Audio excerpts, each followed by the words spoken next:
इतिहास में कुछ तारीखें स्याह अक्षरों में दर्ज हो जाती हैं। धनबाद जिले के लिए 25 सितंबर 1995 की रात एक ऐसी ही काली रात थी। यह वो रात थी जब बीसीसीएल एरिया 4 के गजली टांड कोयला खदान ने देश की सबसे भीषण खान दुर्घटनाओं में से एक का सामना किया और आज भी उस हादसे को याद कर लोगों के रोंगटे खड़े हो जाते हैं। उस शाम भारत कोकिंग कोल लिमिटेड की गजली टांड कोलियरी की 6 नंबर भूमिगत खदान में 64 कोयला कर्मी हजारों फीट नीचे देश के लिए कोयला निकालने के अपने काम में जुटे थे।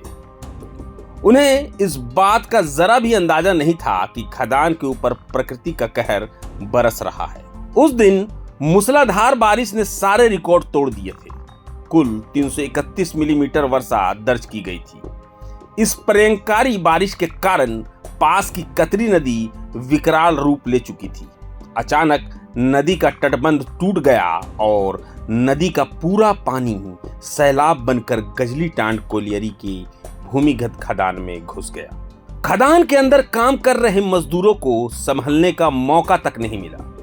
कुछ ही पलों में पूरी खदान पानी से भर गई और उन 64 मेहनती कोयला कर्मियों ने खदान के अंदर ही जल समाधि ले ली।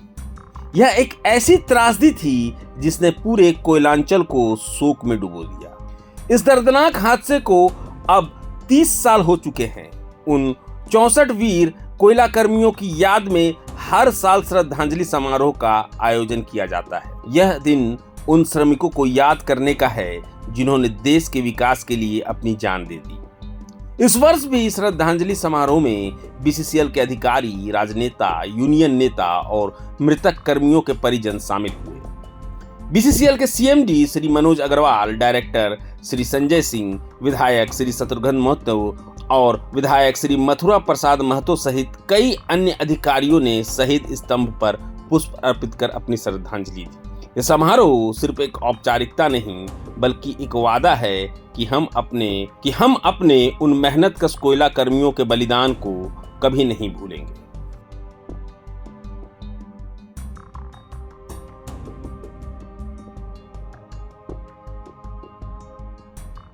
हमारे पिताजी थे। उस समय का क्या माहौल था, कैसे पता चला आप लोग के यहाँ हुआ था? उस समय का माहौल बहुत दर्दनाक था।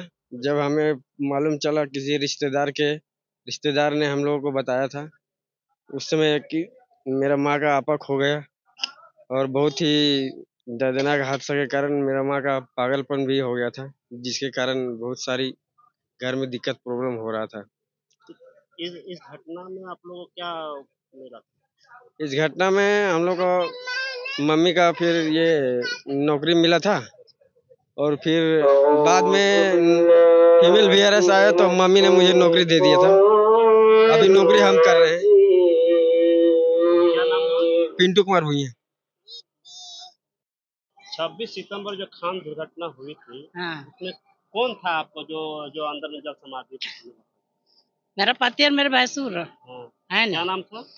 असगर अली और अहमद अली ना। उस समय क्या माहौल था, कैसे आपको जानकारी मिला कि ऐसा घटना हुआ है? घटना हुआ तो हम लोग सब घर में थे, है कितना ना, बजे का समय सुता था? हुआ था वही 10-11 के बीच में, है ना, 11 के बीच में, 11 बजे, है ना।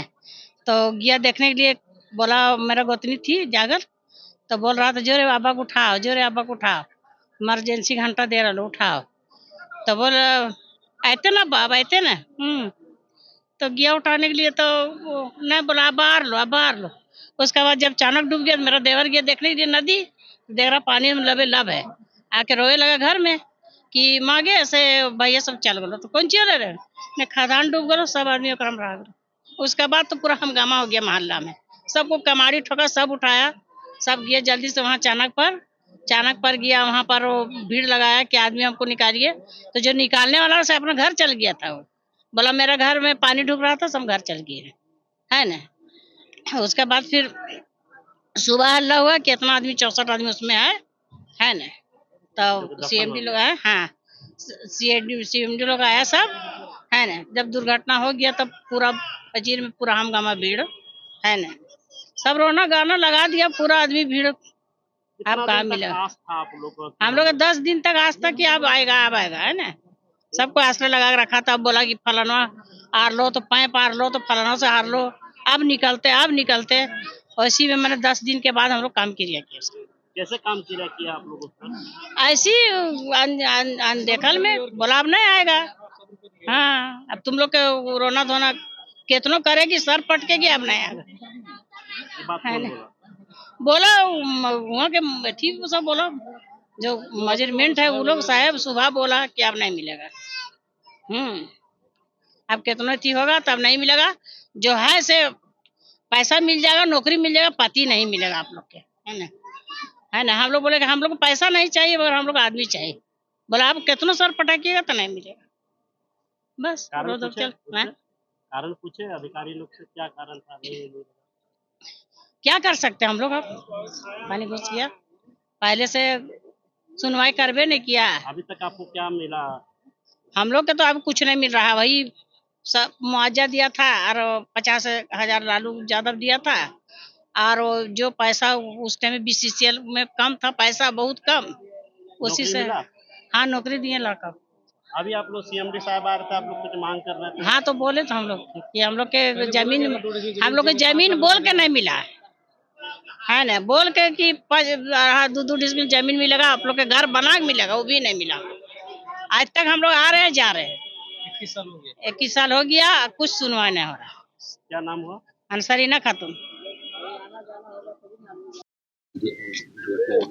आज का एक बहुत ही दुखद दिन इतिहास में रहा है। जैसा हम सभी लोगों को विदित है कि 26 सितंबर 1995 को हमारे जाबाज 64 श्रमिक खदान में कतरी नदी का वर्षा बहुत ज्यादा होने में उनकी जल समाधि एक तरह से हो गई।